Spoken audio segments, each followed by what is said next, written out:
Hey guys, welcome back to my channel. In this video, I'll be showing you how to get iOS 13. Let's begin. Okay, how to get iOS 13. Just go to Safari, go to the Apple homepage, then scroll down until you see iOS 13.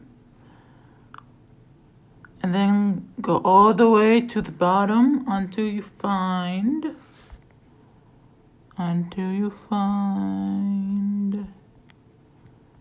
this. Join the Apple Beta Software Program. Sign up with your Apple ID.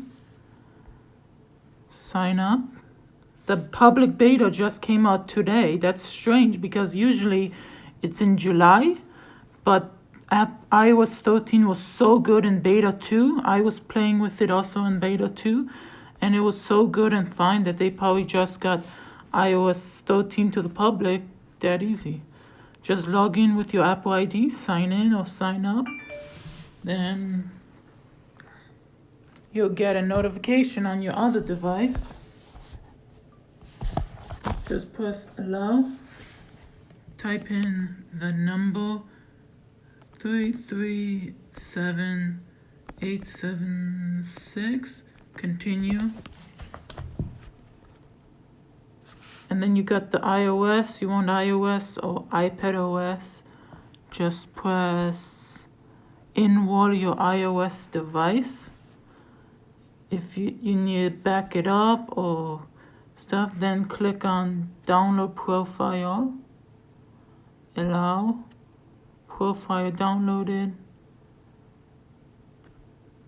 go to settings, general, profiles, and then you got it right there. And then you just say install iOS 13, and then reset your iDevice, iPhone, iPad, or any device. Just it will say reset, then not reset but restart, and then you can go to back to settings and then go back to software update, and it's going to pop out iOS 13. Then install iOS 13, and then you got iOS 13, and that's it. I'm not going to get it on my iPhone quite yet because it's going to take a long time to download because everyone wants to get on the update. It's going to slow down the updates process. I'm waiting until like tomorrow or Wednesday for sure. So yeah, if you enjoyed, don't forget to hit that like button, smash that subscribe button, and see you next video. Peace out.